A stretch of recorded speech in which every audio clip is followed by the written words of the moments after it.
ఈ రోజుల్లో షాప్కి వెళ్తే టాప్ లేచిపోతుంది. ఏం కొన్నా జేబు ఖాళీ అయిపోతుంది. ఒక్కసారిగా పరిస్థితి ఎందుకు మారిపోయిందిలా? తెలుగు రాష్ట్రాల్లో నిత్యావసరాలకు ఎందుకు ఈ దుస్థితి దాపురించింది?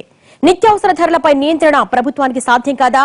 ఈ ధరాఘాతాల పాపం పాలకులదా, కరువు పట్టిన కాలానిదా?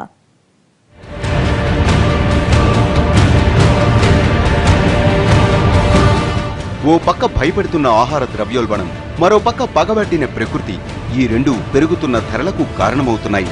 అయితే ఇది ఇప్పుడే కొత్తగా వచ్చిన పరిస్థితి కాదు. దాదాపు ప్రతి ఏటా ఈ సీజన్లో కూరగాయల రేట్లు పెరుగుతూనే ఉంటాయి. కానీ ఈసారి అమాంతం రెట్టింపు కన్నా ఎక్కువ పెరిగాయి. దీనికి కారణాలు చాలానే ఉన్నాయి. అకాలంగా ముంచుకొచ్చిన కరువు దెబ్బకు రెండు తెలుగు రాష్ట్రాల్లోనూ కూరగాయల సాగు తగ్గిపోయింది. దీనికి తోడు ఈ ఎండల దెబ్బకు జలాశయాలతో పాటు భూగర్భ జలాలు కూడా అడుగంటిపోయాయి. ఇలా ఎక్కడా నీళ్లు లేక చిన్న చిన్న రైతులు కూడా కూరగాయలు పండించలేకపోయారు. ఈసారి మొత్తం జిల్లాల్లో సగమే పంట వేశారు. దీనికి తోడు వేసిన పంటలు ఎండ దెబ్బకు సగమే దిగుబడినిచ్చాయి. ఇలా అన్నీ కలిసి కూరగాయల లభ్యత తగ్గడంతో రేట్లు కొండెక్కాయి. సూపర్ మార్కెట్లకు వెళ్తే అక్కడ 150 రూపాయల కిలో కందిపప్పు, ఈ విధంగా రేట్లు, కందిపప్పుల రేట్లు, పెసరపప్పుల రేట్లు, పప్పుల రేట్లు అన్నీ పెరిగిపోయేసరికి కనీసం వారానికి 2 సార్లు వేసుకునే పప్పు కూడా ఇప్పుడు వేసుకోలేకపోతున్నాం. నెలకొక్కసారి పప్పు వేసుకుంటేనే అది ఎక్కువైపోతుంది.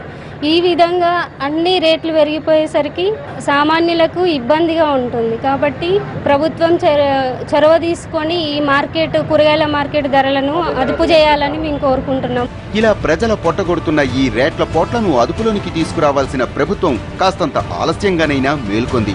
100 దాటిన కూరగాయల ధరల్ని, 200 వైపు పరుగులు పెడుతున్న నిత్యావసరాల ధరల్ని కిందికి దించేందుకు ఆర్థిక మంత్రి నేతృత్వంలో కేంద్ర మంత్రుల బృందం అత్యవసరంగా సమావేశమైంది. ఈ మీటింగ్కు వెంకయ్య నాయుడు, నితిన్ గడ్కరీ, రామ్ విలాస్ పాస్వాన్, రాధామోహన్ సింగ్, నిర్మలా సీతారామన్ వంటి పెద్దలంతా హాజరై ఎవరికి తోచిన సలహాలు వాళ్ళు ఇచ్చేశారు. ధరల్ని కిందికి దించడానికి కేంద్రం ప్రయత్నాలు ఇలా మీటింగుల వరకే పరిమితమవుతోంది. ఎన్ని చట్టాలు చేసినా, ఎన్ని నిర్ణయాలు తీసుకున్నా ధరల నియంత్రణ అన్నది ఇప్పటి వరకు సాధ్యం కావటం లేదు. ఆయిల్ ప్యాకెట్ తీసుకొద్దామంటే కూడా 100-120 రూపాయలు.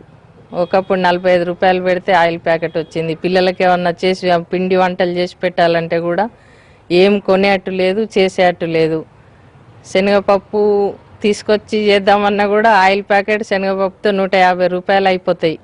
అవి తీసుకొచ్చి ఏం చేయాలో అర్థం కాదు. అన్ని ధరలు చాలా పెరిగిపోయినాయి. ఒకప్పుడు 500 తీసుకపోతే నెలకు సరిపడా సామాన్లు వచ్చేది. ఇప్పుడు 500 అనగా 2-3 రోజులే సరిపోతున్నాయి. మధ్యతరగతి కుటుంబాలు, పేద కుటుంబాలు, పింఛన్దారులు బతకడానికి అర్హత లేకుండా పోతుంది ప్రపంచం మీద. బాగా ఉన్నోడికే అన్నీ కొనుక్కొని తినేట్టుగా ఉంది ఈ రోజుల్లో. కిలో టమాటా 100కు వినియోగదారుడు కొంటున్నాడు. కానీ దాన్ని పండించిన రైతు మాత్రం కిలో టమాటా 20కే అమ్ముతున్నాడు. మరి మధ్యలో 80 రూపాయలు ఎవరి జేబుల్లోకి వెళుతున్నాయో పాలకులకు తెలియంది కాదు. ధరలు ఇంత మండుతున్నా దాన్ని పండించే రైతన్నలకు మాత్రం ఆ లాభాలు చేరటం లేదు. కొన్నిసార్లు లేని డిమాండ్ను సృష్టించి కూడా రేట్లు పెంచేసిన సందర్భాలు ఉన్నాయి. మరి ఈ పరిస్థితిని రూపుమాపితే అటు అన్నదాతకు మంచిదే, ఇటు వినియోగదారుడికి లాభమే. కానీ తడిసిన చేతులతో ఇలాంటి నిర్ణయాలు తీసుకోవటం మన పాలకులకు ఎప్పటికీ సాధ్యం కాదేమో అనిపిస్తుంది. ఈ దళారీలు రైతుల్ని విపరీతంగా దోచేస్తుండారు. తూకాల్లో దోచేస్తారు, ధరలు కమిషన్లో దోచేస్తున్నారు. దీంట్లో భాగాలు పంచుకోవటంలో ఉద్యోగులు కానీ రాజకీయ నాయకులకి వాళ్ళ భాగాలు వాళ్ళకి చెల్లతాయి. ఇది గత 30, 40, 50 సంవత్సరాల నుంచి జరుగుతుంది. ఇంతవరకు దీన్ని మార్చాలా, ఏదన్నా మార్పు తేవాలని చెప్పేటువంటి ఆలోచన, మరి ఒక నిర్ణయం ఏ ముఖ్యమంత్రి కానీ, మంత్రి కానీ, ఏ నాయకుడు చేయలేదు. మరి ఈరోజు ఇంత వ్యత్యాసం ఎందుకు వస్తుంది చెప్పండి? మామూలుగా టొమాటో కానీ, వంకాయలు కానీ 3-4 నెలల పంటలు రైతులందరూ పండిస్తున్నారు. ఈ వ్యత్యాసం ఎందుకు వస్తుందంటే రైతులకి, ప్రభుత్వాలకి, వినియోగదారులకి అంటే ప్రభుత్వం రైతులకి, వినియోగదారులకి ఒక సమానం తయారు చేయాలి.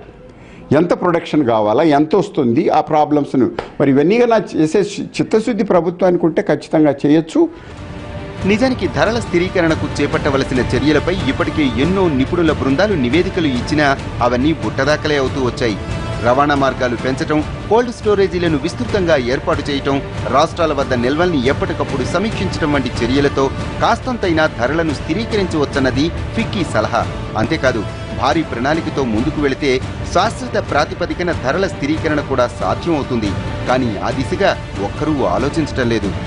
టొమాటో మనం చూస్తున్నాము, మదనపల్లి ఏరియాలు కానీ అటు అనంతపూర్ ఆ సైడుల్లో కొన్ని చోట్ల చూస్తే కొన్ని సీజన్స్లో అసలు ధర లేక కనీసం లారీలో హైదరాబాద్ కానీ లారీలో బెంగళూరు కానీ ఇతరత్ర దూర ప్రాంతాలకి పంపించేటువంటి లారీ ఖర్చులు బరాయించుకోలేక కేవలం రోడ్డు మీద పారవేసినటువంటి దృష్టాంతాలు అనేకం ఉన్నాయి ఇదివరకు.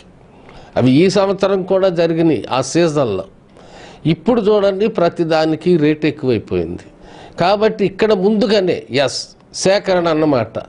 ఇది ఆ సీజన్లో గనక అలా రోడ్ల మీద పారవేసేటువంటి కూరగాయలు ఏమైతే ఉన్నాయో అన్నిటిని కూడా సేకరించుకొని కోల్డ్ స్టోరేజెస్లో భద్రపరిచేటువంటి విధానాన్ని గురించి కూడా ప్రభుత్వం ఆలోచించాల్సిన అవసరం ఉన్నది. ఇలా పెరిగిన ధరలతో సామాన్యులు ఓ పూట భోజనం మానేస్తున్నారు. నెలకొకసారి కూడా కక్కముక్క తెచ్చుకోవటం లేదు. ఎందుకంటే చికెన్ 200 దాటితే రంజాన్ దెబ్బకు మటన్ 600కు చేరింది. ఇక సినిమాలు షికార్లను ఎప్పుడో ప్యాక్ చేసి అటకెక్కించేశారు. రెస్టారెంట్లకు హోటళ్లకు వెళ్లడం మానేశారు. చిన్న చిన్న దూరాలు నడుచుకునే వెళుతున్నారు. ఇలా మొత్తంగా పొదుపు మంత్రాన్ని తారక మంత్రంలా పఠిస్తున్న సామాన్యుడికి మాత్రం ధరాభారాలు తగ్గడం లేదు. పెరిగిన కూరగాయల ధరల్ని భరించలేక ప్రతి ఇంట్లో కూరగాయల వాడకం 30% తగ్గుతోంది. ఇది వారిలో పోషక లభ్యతను తగ్గించి ఆరోగ్యం, పిల్లల ఎదుగుదలపైన దీర్ఘకాలంలో ప్రతికూల ప్రభావం చూపుతోంది.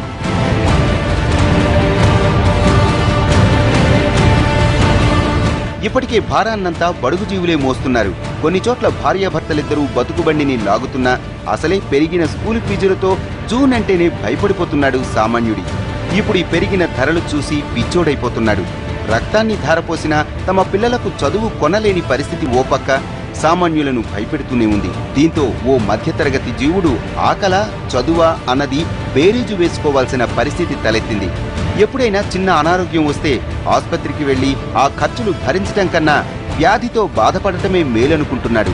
పెద్ద ఇబ్బందులొచ్చి ప్రాణాల మీదకొస్తే పెరిగిన వైద్య ఖర్చులు భరించటం కన్నా చావటమే బెటర్ అనుకుంటున్నాడు సామాన్యుడు. ఇది వాళ్ళ స్టోరీ బోర్డ్. మరంసంతో మళ్ళీ కలుద్దాం. నమస్తే.